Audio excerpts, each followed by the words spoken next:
dia, galera! Bem-vindos ao Loop Matinal dessa segunda-feira, dia 25 de abril, com as notícias mais relevantes sobre o mundo da tecnologia. Quem fala aqui é o Marcos Mendes, e hoje no seu Loop Matinal do Loop Infinito vou falar do ataque contra a Anatel, paz e amor entre o Google e a Microsoft, Android N no Xperia Z3, adiamento dos resultados fiscais da Apple e comerciais da empresa no Dia da Terra, o desafio das redes sociais na Europa a partir de 2018, novidades do Snapchat, grade horária da TV no Google, parceria entre a Apple e a Cruz Vermelha e o Spotify falando quem você é no Game of Thrones. Vamos lá!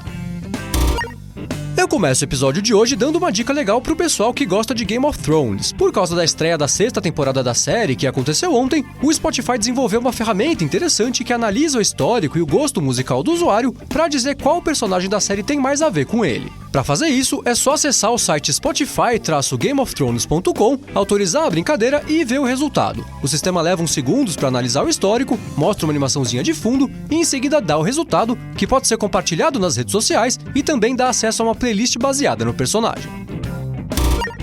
Agora eu vou falar de uma matéria que foi publicada pelo veículo The Information e que diz que existe uma guerra política sendo travada internamente lá na Apple entre as equipes do iCloud e da Siri e que isso vem atrasando a mudança de servidores que a Apple queria fazer e já causou até mesmo a demissão de pelo menos um funcionário de uma das equipes. O que acontece é o seguinte, não faz muito tempo, surgiu a informação de que a Apple queria passar a usar uma infraestrutura de nuvem própria para os serviços online dela, tipo iCloud ou iTunes, como ela já faz com a Siri. Na prática, a Apple estenderia a infraestrutura da Siri para abrigar o iCloud. O problema é que os engenheiros do iCloud não estão gostando muito dessa ideia, porque eles estão achando que vão acabar perdendo espaço, que de certa forma a equipe da Siri vai passar a tomar conta do iCloud, e essa situação tem dado origem a diversas discussões e reuniões, com cada um dos lados tentando provar que é mais capaz do que o outro. Por conta dessas brigas, um dos engenheiros-chave da equipe da Siri, um cara chamado Steve da Aurora, não aguentou e pediu demissão, e a matéria do Information diz que é bem provável que pelo menos mais um engenheiro importante da equipe da Siri também peça as contas nos próximos dias. E já que eu citei o iTunes, vale registrar que a Apple fez uma parceria com a Cruz Vermelha para tentar angariar fundos e ajudar as vítimas dos terremotos que atingiram o Equador e o Japão há alguns dias. Essa parceria entre eles não é nova, eles sempre fazem isso quando acontece alguma catástrofe assim, e tanto pelo iTunes quanto pela App Store, qualquer usuário consegue doar entre $5 e $200 para ajudar o pessoal que foi afetado. Bacana! Agora eu vou falar de uma novidade legal que o Google anunciou no blog da área de busca da companhia e que vai funcionar assim. Sempre que o usuário fizer uma busca por algum filme ou uma série, os resultados da busca vão trazer, além dos links normais relacionados à obra, claro, os horários das próximas exibições do filme ou da série na TV. De acordo com o post, essa novidade vai começar a funcionar em breve e, pelo menos lá no texto, não existe nenhuma parte que diz que isso só vai funcionar lá nos Estados Unidos. Vamos ver!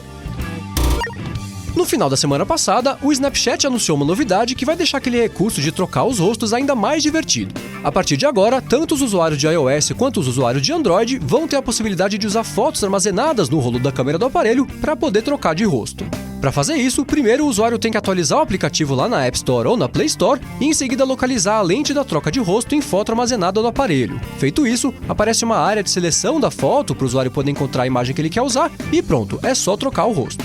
Outra novidade que apareceu no app foi a possibilidade de dar replay nas mensagens recebidas sem ter que pagar por isso. Antes todo mundo só tinha direito a um replay por dia e tinha que pagar para ter outros, mas agora todo mundo pode dar um replay em cada mensagem recebida sem ter que pagar nada por isso.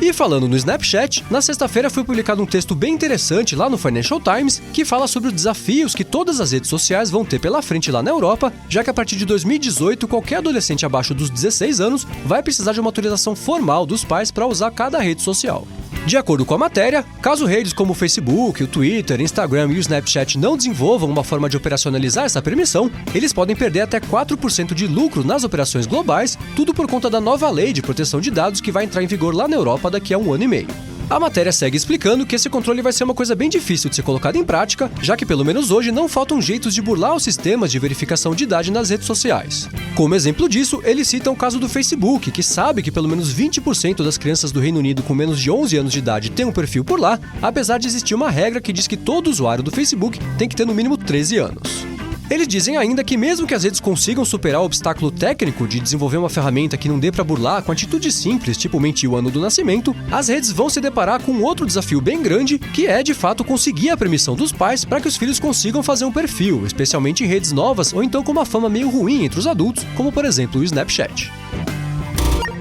Agora eu vou falar de 2 comerciais bem bacanas que a Apple veiculou na sexta-feira em comemoração ao Dia da Terra. Em um deles, chamado Energia Renovável, a Apple informa que toda a infraestrutura que faz o iMessage funcionar é baseada em energias renováveis. No comercial, a Apple usa frases de efeito e emojis simulando uma conversa no iMessage e explica que quando uma mensagem é enviada, ela passa pelos servidores da Apple e que a energia usada por esses servidores vem de fontes como o sol, a água ou o vento. O comercial termina com um emoji do planeta Terra animado girando, o que já deu início à especulação de que emojis animados podem deixar de existir só no Apple Watch e podem chegar no iOS em breve. Já o segundo comercial mostra uma interação entre a Siri e o Liam, que é aquele robô de reciclar iPhones que a Apple mostrou no mês passado, e no comercial a Siri pergunta pro Liam o que ele vai fazer no Dia da Terra, e em seguida ela percebe que o iPhone onde ela mora está prestes a ser desmontado. O comercial mostra uma sequência rápida de imagens mostrando o iPhone sendo desmontado e termina com uma mensagem convidando o pessoal a perguntar sobre o Liam pra Siri. Se você quiser ver esses 2 comerciais que a Apple fez pro Dia da Terra, tem os links para eles aqui na descrição do episódio.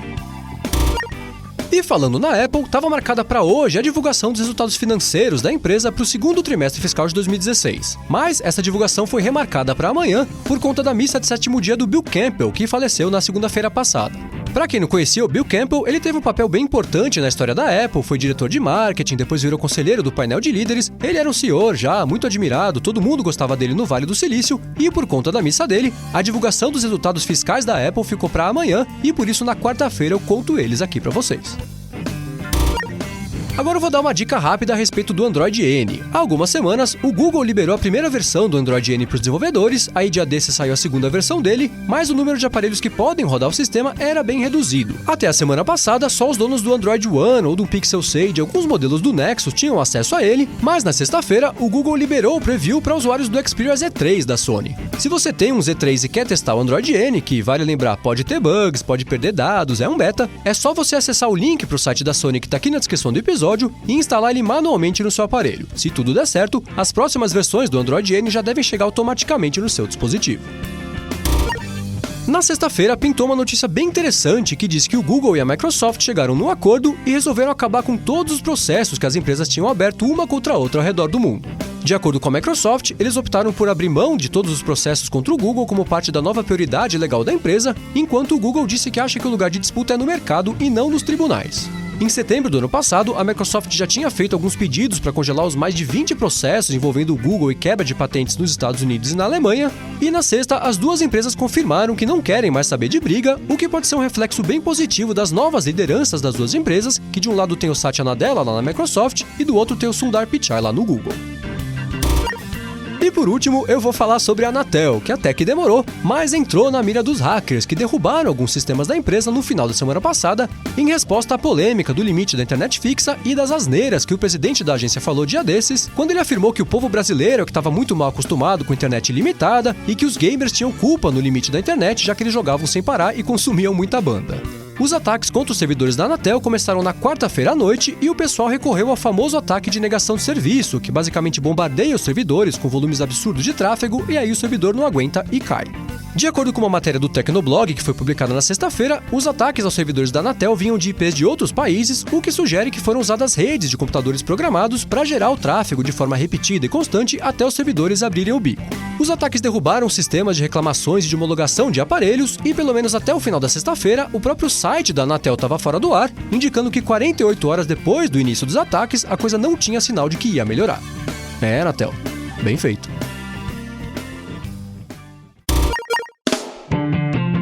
É isso aí, galera. O Loop Matinal do Loop Infinito vai ficando por aqui. Os links das notícias de hoje vocês encontram aqui na descrição do episódio e também lá no youtube.com/loopmatinal e no soundcloud.com/loopmatinal. Se você quiser falar comigo no Twitter, procura por MV Sementes que eu tô sempre por lá. Obrigado a todos pela audiência, não deixe de se inscrever lá no canal do Loop Infinito no YouTube e eu volto amanhã de manhã. Falou!